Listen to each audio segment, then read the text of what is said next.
देखिए यहाँ पर स्टूडियो में चाय गर्म है और उधर देश के अलग अलग हिस्सों में जो माहौल है वो लगातार गर्माता जा रहा है, क्योंकि इस वक्त देश के अन्नदाताओं ने भारत बंद का आह्वान किया है। लेकिन कुछ बुनियादी सवाल सर, देखिए हमने दिखाई आपको तस्वीरें, जो लेफ्ट के नेता हैं, कार्यकर्ता हैं, वो अपने झंडों के साथ खड़े आ रहे हैं। क्या आपको लगता है कि कभी भी वामपंथी किसानों की बेहतरी के लिए कुछ कर पाए हैं? केरल वो राज्य है जहां पर एपीएमसी लागू नहीं होता है।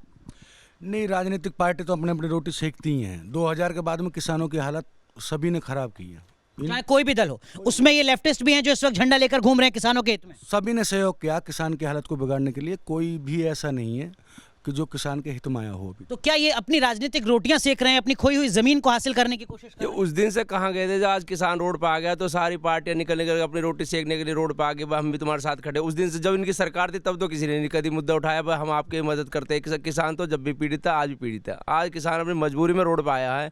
किसान ने तो बहुत टाइम दिया भाई चलो वार्ता शांतिपूर्ण। आज जो भारत बंद का हो, खुद सरकार जिम्मेदार है इस चीज़ की। मैंने एपीएमसी का हवाला इसलिए दिया क्योंकि केरल में एपीएमसी लागू नहीं होता है। वामपंथी कार्यकर्ता हमें दिख रहे हैं कोलकाता में, छत्तीसगढ़ में, जो बाकी राजनीतिक दल भी हैं, अभी नजर आ जाएंगे उनके भी झंडे थोड़ी देर में। क्या आपको लगता है वो भी कभी कुछ फायदा कर पाए किसानों का?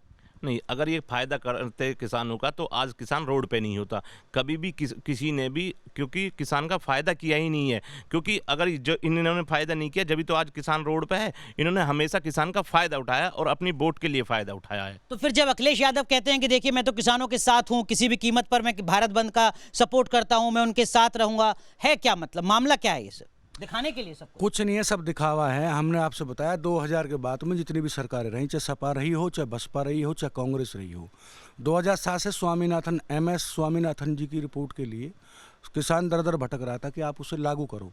किसी ने लागू नहीं की। इन्होंने कहा था हम अपने मैनिफेस्टो में, बीजेपी वालों ने, कि हम स्वामीनाथन पर देखिए स्वामीनाथन आयोग को बनाया कांग्रेस ने, यूपीए ने बनाया, पर लागू तो स्वामीनाथन आयोग को यूपीए ने भी नहीं किया, कांग्रेस ने भी नहीं किया। 10 साल वो सत्ता में बने रहे।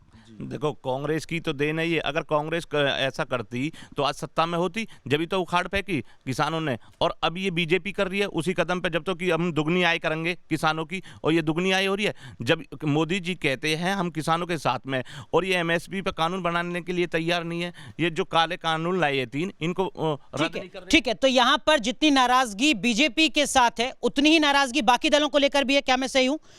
बिल्कुल ठीक है। तो ये अपने आप में एक अहम सवाल है जिसको समझना जरूरी है, और इस सवाल का जवाब हम बाकी राजनीतिक दलों के नेताओं से भी लेंगे कि क्या वाकई नैतिकता के आधार पर उन्हें हक है आज भारत बंद में किसानों के साथ खड़े होने का। हमारे तमाम सहयोगी हमारे साथ जुड़े हुए हैं जिनसे हम हर अपडेट समझने की कोशिश करेंगे, हर तस्वीर आपको दिखाएंगे। रुक रहे हैं यहां पर कुछ देर के लिए, लेकिन बड़ी कवरेज लगातार जारी है।